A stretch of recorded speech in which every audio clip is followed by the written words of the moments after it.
जनपद औरैया पहुंचे विधि एवं न्याय मंत्री एसपी सिंह बघेल ने जमकर साधा कांग्रेस और सपा पर निशाना। मंत्री जी का कहना है कि कांग्रेस डूबता हुआ जहाज है और धरती पुत्र यहाँ ट्विटर पुत्र पैदा हुआ है। बीते समय में अगर सबसे ज्यादा किसी ने खोया है तो वो शिवपाल सिंह यादव ने खोया है। औरैया जनपद के विधूना तहसील में पहुंचे राज्य मंत्री विधि एवं न्याय एसपी सिंह बघेल ने जमकर सरकार की तारीफ की और उसके साथ कांग्रेस सपा बसपा पर जमकर बरसे मंत्री एसपी सिंह बघेल। मंत्री जी ने कहा कि कांग्रेस पार्टी एक डूबता हुआ जहाज है जिसके सभी यात्री जहाज छोड़कर जा रहे हैं और इसका ताजा उदाहरण गुलाम नबी आजाद है। वही सपा को आड़े हाथों लेते हुए मंत्री जी ने कहा कि सपा जो अभियान अभी चला रही है, अगर जीतने के बाद क्षेत्र में जाते रहते तो आज ये दिन न देखना पड़ता।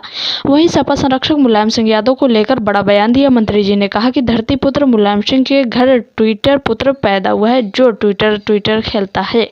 बीजेपी को लेकर मंत्री जी ने बड़ी बात कही, जो फौज शांति के समय में पसीना बहाती है उसे युद्ध के समय खून नहीं बहाना पड़ता। बीजेपी के जमीनी कार्यकर्ता से लेकर राष्ट्रीय अध्यक्ष तक सेवा भाव को प्राथमिकता देते हैं। यही वजह है कि बीजेपी हर घर में हर बूथ में है। आगामी चुनाव में सपा की सारी सीट जिसमें मैनपुरी है उसे भी ले लेंगे। आजमगढ़ और रामपुर तो वापस ले चुके हैं। राज्य मंत्री एसपी सिंह बघेल कार द्वारा आगरा से औरैया के विधूना तहसील पहुंचे, जहां उन्हें गार्ड ऑफ ऑनर दिया गया और उसके बाद तहसील का मुआयना भी किया। देखिए एक रिपोर्ट।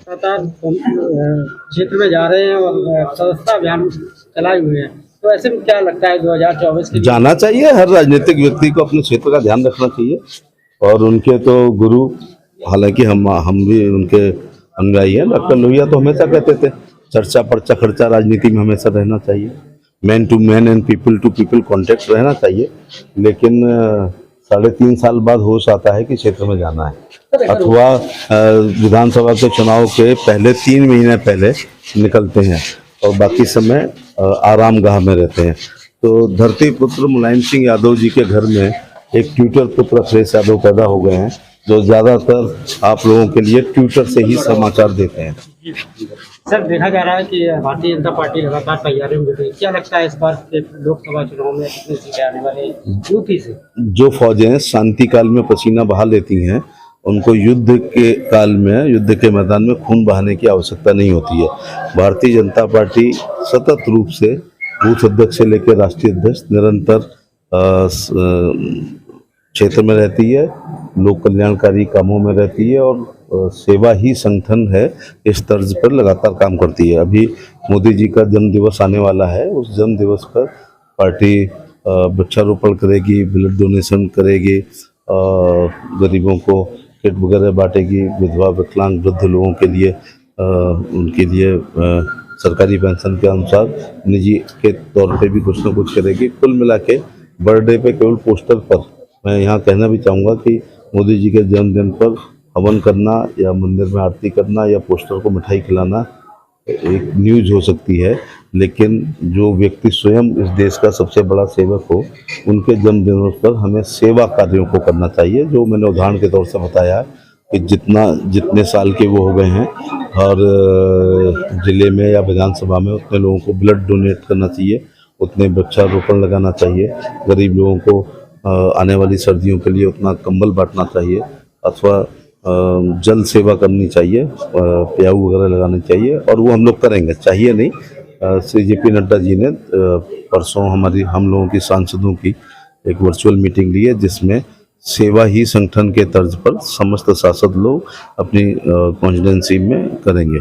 और मोदी 20 करके एक पुस्तक है, उनके ये से जो 8 साल उनके बेमिसाल हैं और जो सेवा के कार्यकाल है, उसके बारे में भी हम लोग विचार गोष्ठी विद्यालयों में छात्रों को पार्टी की रीति नीति सिद्धांत कार्यक्रम, लोक कल्याणकारी योजनाएं, गरीब कल्याण अवगत कराएंगे। सर, कितनी सीटें आने वाली है? मुझे इस बार लग रहा है कि 80 में 80 आ रही हैं, क्योंकि हालांकि मैं वैसा नहीं बोलता हूं जैसा अखिलेश यादव ने 403 में 401 सीटें जीतने का दावा किया था। तो उन्होंने तो लगभग हम सभी लोगों को हरा दिया था, सारे कैबिनेट मंत्रियों को। खैर, लेकिन पिछला चुनाव जो 2019 का था, वो उत्तर प्रदेश के संदर्भ में, जहां जाति व्यवस्था बहुत हावी है, सबसे मजबूत सशक्त गठबंधन जो बहुजन समाज पार्टी और समाजवादी पार्टी का था, उसको भी हम लोगों ने फेस करते हुए और बहुत बड़ी जीत हासिल की थी। अब जो BSP के 10 MP हैं, उनमें से सपा का वोट बैंक निकाल दिया जाएगा जैसा बुआ लोग अलग हो गए हैं तो उनके भी सब हार जाएंगे। और समाजवादी पार्टी के जितने जीते हैं इंक्लूडिंग मैनपुरी, ठीक है ना, इंक्लूडिंग संभल, इंक्लूडिंग आजमगढ़ तो हमने वापस ले ली है और रामपुर भी वापस ले ली है, जो बाकी मुरादाबाद और संभल और एक आध कोई मैनपुरी बची है, उनके पिछले प्राप्त मतों में से यह बहुजन समाज पार्टी का वोट निकल जाएगा तो वो भी लोग हार जाएंगे। सर चर्चा ये है कि मैनपुरी से इस बार शिवपाल यादव चुनाव लड़ेंगे। पार्टी के हाईकमान का ये विषय है कि कौन लड़ेगा नहीं लड़ेगा, लेकिन शिवपाल यादव पिछले 5 साल में सबसे लूजर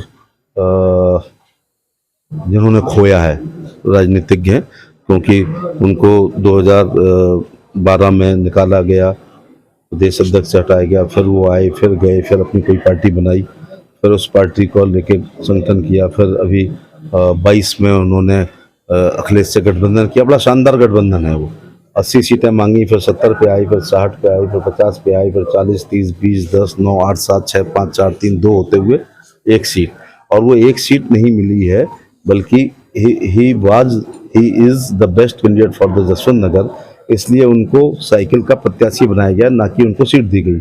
उनको सीट दी गई जाती है तो उनकी जो पार्टी थी उसके प्रदेश अध्यक्ष को मिलनी चाहिए थी। उनकी पत्नी है, उनका बेटा वालिद है, जिसकी बहुत इच्छा है राजनीति में आने की, वो हैं भी। इसका मतलब है सबसे कम उनको होश आता है जब उनका अपमान होता है, तब उनको होश आता है। कांग्रेस की 2024 की तैयारी अपनी पूरी कांग्रेस गोन केस, ये बताइएगा कि पिछले 4 चुनाव में क्या कांग्रेस इस कन्नौज लोकसभा पर अथवा बिधूना विधानसभा पर अथवा भरतना विधानसभा पर या औरैया में या दिव्यापुर में या कन्नौज में या छपरामऊ में या कायमगंज में अपनी जमानत भी बचा पाई है? तो पहले ऐसा लगता था कि प्रियंका गांधी राजनीति में आएंगी तो मिसेज गांधी का जमाना लौटेगा, उनमें उनकी